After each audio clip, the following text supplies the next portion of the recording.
Okay, hello guys. Meron nag-request ng video para ipakita daw natin ano yung mga best strategy na pwede natin gawin para madali tayong makapag-take profit dito kay Royal Q. So, papakita natin. Buksan natin yung application. Okay. Magsasample lang tayo. Okay. So, dito sa dashboard ko, meron akong algo. Okay. I-tap natin yan. So, sa details ng algo / USDT ko, namuhunan ako ng $47. Okay, para sa coin. Nabili ko siya at 2.0863 na presyo ng algo nung binili ko. So, ang current value or current price is 1.9840. So, ibig sabihin, floating loss ako ng negative 4.8792. Nagbabago siya kasi yan yung value ng ng cryptocurrency. Nagbabago talaga yan. Okay.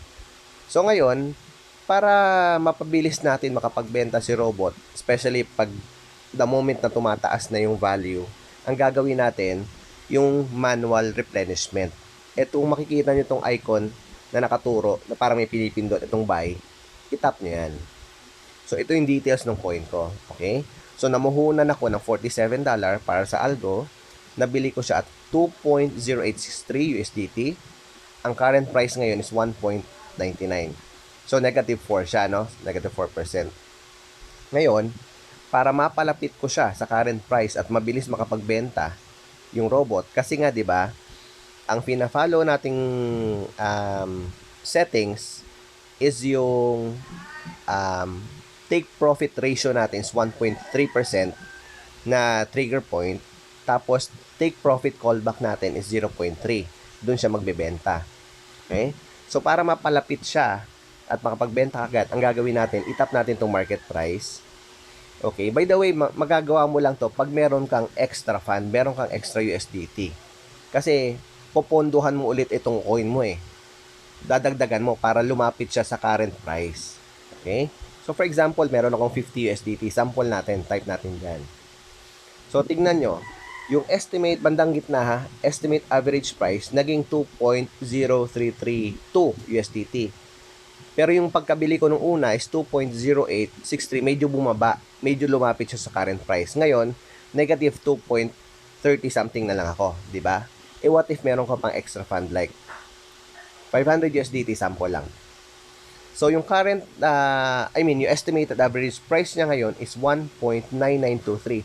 Napakalapit niya na sa current price. Ibig sabihin, konting-konti na lang mahabulin netong robot kasi 0.43 na lang oh.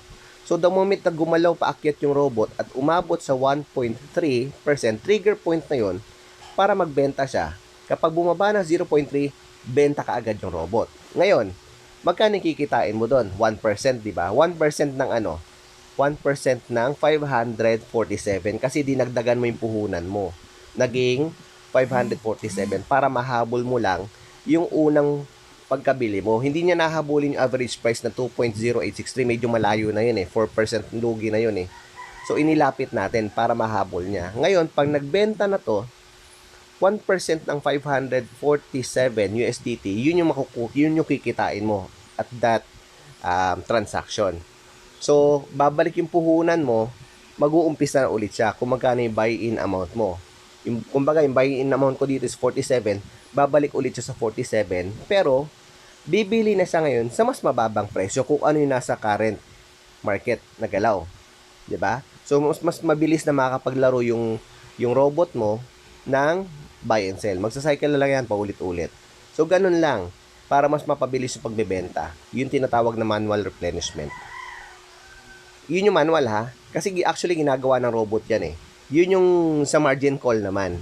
Kaya ka nagsiset ng ilang margin call limits. Kasi habang bumabagsak, bumibili yung robot. Parang ganun lang din yun. Hinahabol niya yung current price. So nagko-compute siya sa dollar cost averaging naman. Yun yung margin call kapag yung robot lang pinapagalaw mo. Okay? So I hope malinaw tong video natin.